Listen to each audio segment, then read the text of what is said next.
Namaste, Jai Bharat. Suppose you want to go for an official talk with Iran. Just ask this simple question. Suppose you want to go for an official talk with Iran. Who are you supposed to talk to?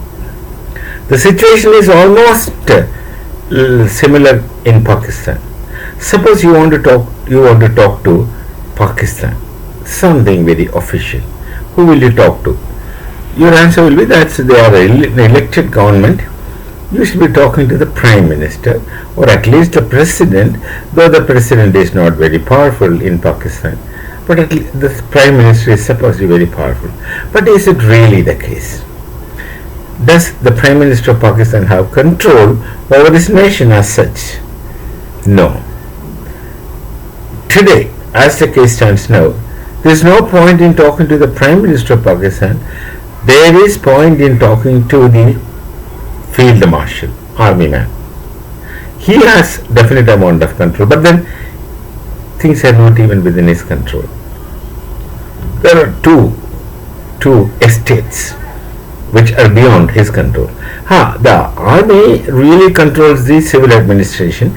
The army controls the Prime Minister and all such elected people. Yes, they have to listen to the army, and they do listen to the army, and the army does whatever they feel like. But then there are two more agencies, two more estates which do not fall under the control of army, and that one is the Maulavis. They have their own independent way. What controls them, what structures them, remains to be known. And the second is the terrorist outfits. They themselves have generated these terrorists in Pakistan, and the terrorism had become an estate in Pakistan.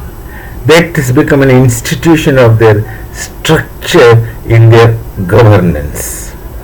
These people won't listen to anyone. They will talk, but it's not necessary they will obey. They have their own ways. They have their own sources of funds in spite of the Pakistani government's financial support, and that financial support is peanuts to them. Their expenses must be soaring high. They would like to, all these terrorists would like to live in high luxury and involved in all kinds of things which are forbidden by their religion in their personal lives. All the rules and laws are for others, not for me. That's a general dictum they follow. So these people are beyond their control, and the Maulavis are obviously they live in their own world. They can't be controlled, and the army of course is not under anyone's control. They control themselves.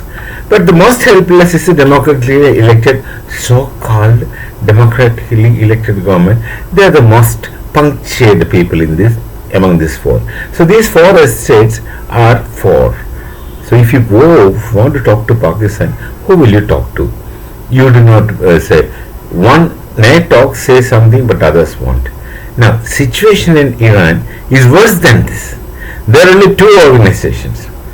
One is explicitly the terrorist organization, which is IRGC, and they had a terrorist government in the past, a radical government, let me say, which terrorists obviously have to call them because they had created the proxies like Hezbollah, Hamas, Houthis, and many others. So there is no harm in calling them as terrorist governments. So these people are on the one hand, and the IRGC was on the other hand. Prior to this, IRGC was created for Khomeini's interests, and Khomeini is not there anymore. Now they are acting on their own. Is it the case in Iran that anybody with a gun carries a law? It's something akin to that. Now the so-called government in Iran, after Khomeini has been destroyed or killed, the other kinds of president, and then suddenly a new figure, the speaker in parliament, has a different role as we understand in the constitution, and the speaker wants to assume power. He wants to come to the limelight. He had been doing a lot of things, and then he also gets silenced by the army. He is called as idiot by them explicitly, and then later though they are in the denial. Idiots give orders, but that's not the order from the Supreme Commander. The Supreme Commander is null and void. They're using the name of Supreme Commander as they use the name of religion to facilitate their nefarious ends.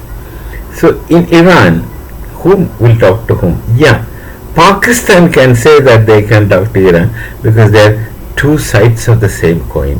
We shall meet again. Namaste. Jai Bharat. Jai Sri Ram.